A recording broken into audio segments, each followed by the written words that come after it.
everyone, and welcome to Quintopia. Today we'll be reviewing a Kato model of a Düwag Tram, and we'll take a look at it and I'll give you my opinion and estimate of how it performs and how it looks, and let's get into it. So here it is. It's the Kato Düwag Tram. It comes with a powered unit and one dummy car. Let's go ahead and open it up and take a look and see what's inside. As is typical, Kato packages its locomotives and freight cars in these very nice, one of the things I really enjoy about N-Scale is these very nice containers that keep the materials well protected. So we'll just remove the, I like to not pull on the detailed parts and potentially mar it, learn that from experience. I'll remove this a little bit, loosen that up. There we go.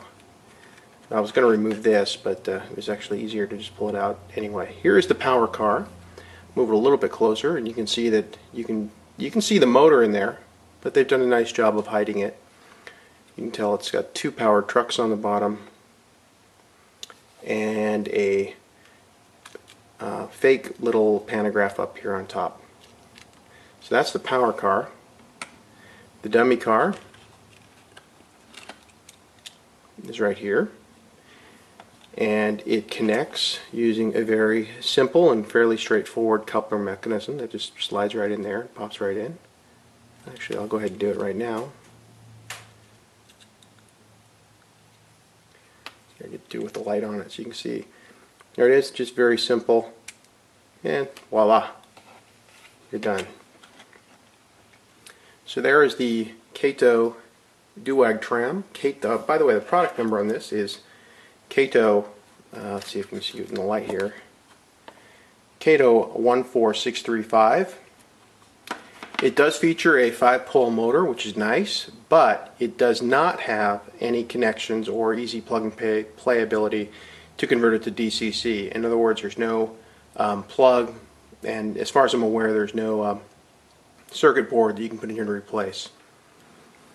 So, taking off the dummy car, setting that aside for a second, the one thing I really loved about this vehicle, what really attracted to me, is not so much that I know a whole lot about the prototype and where they ran, but I have to say I really enjoyed the advertisement on here, the beautiful printing. And I should also mention that in the package itself are a couple of extra signboards, see if that's in focus, that you would clip off and then insert on top. And I think that if I decide to go ahead and do it, it's one of those things I procrastinate on because it's not necessarily one of those, you just got to make a choice that you're going to put all the detail parts on or you're going to keep it in its pristine original packaging. And I'm a little bit on the fence, and I'm not sure why I do that, but it is the way it is. But this is a really nice feature, and I'm sure once they're placed on the trams, they'll make it really colorful and really attractive. Additionally, of course, in the package, you have your Kato instructions, as well as stickers, which can be applied. And you can put these on, I guess, where you feel are appropriate. I think that the instructions do tell you where to place them. Sorry, it's a little bit close, probably a little bit hard to see, and well, I don't really see where it's apparent where you'd see the stickers go. Well, here we go. They're labeled 1, 2, and 3, and well, just looking at it right now, I can't tell where they go, but nevertheless, again, like with the advertising signs, you can choose to put them on or not. I'll probably not put stickers on, but I probably will end up putting the advertising signs on since they are so colorful and attractive and really give this tram quite a nice look to it. Opening it up, I've already opened it up before, and I'll explain in a minute why I felt the necessity to open it up. It's a tight fit, so it's very difficult to open up, but I found that the connectors on this are really located right under here, under the doorway, and that makes me a little nervous because I believe these end pieces are actually separate pieces, so if you pull apart on the plastic too much here, you might end up actually pulling the model apart. So let's see if I can do it right now without causing too much damage to the car. And I'm just lightly using my fingernails to pull apart here. Looks like I got a little bit of separation by pushing down on the top where this coupler would be on that end. Let's go to the other side. Try the same thing.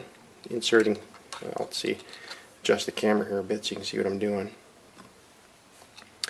Again, inserting my fingernails here right on the lip of the body. And then there we go. There is the motor car of the Kato tram. And very small, very tiny, hard to believe there's a 5-pole motor in there. It does not have a flywheel as far as as I know. I mean, obviously where would it go? And if it did have a flywheel, it'd be probably so tiny as to be irrelevant.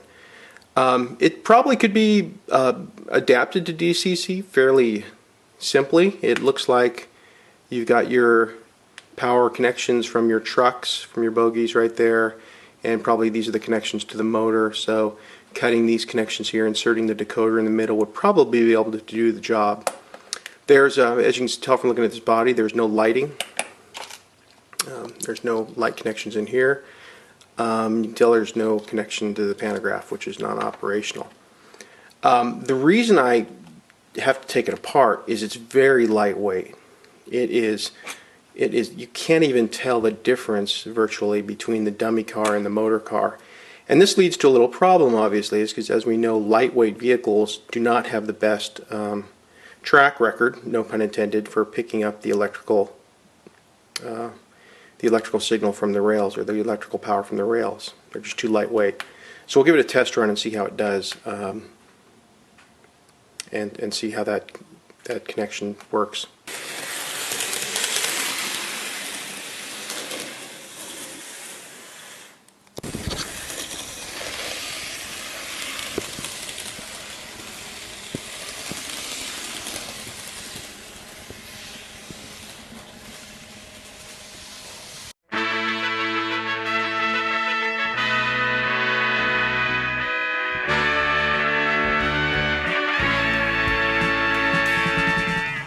And now it's time to test the sound level of this Kato Düwag Tram in the Jacobs Coffee livery. The ambient sound in here is about 6 or 7 decibels. As you can see, it's up to 40 or so with me speaking right next to the camcorder. So let's go ahead and see what it does once we give it a little power.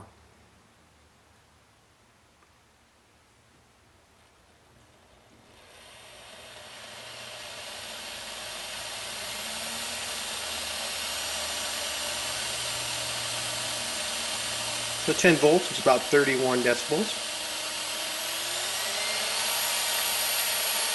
At a rocket fast for this model, 15 volts,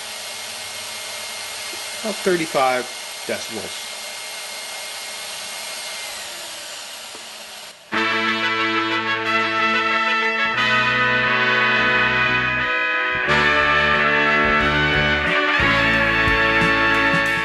All right.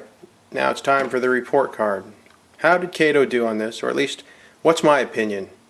So first of all, on appearance, beautiful printing, good detail, not great detail, but overall a good model, nicely done, of a relatively unusual item. So it's good to see it. So I'm going to give them a 5.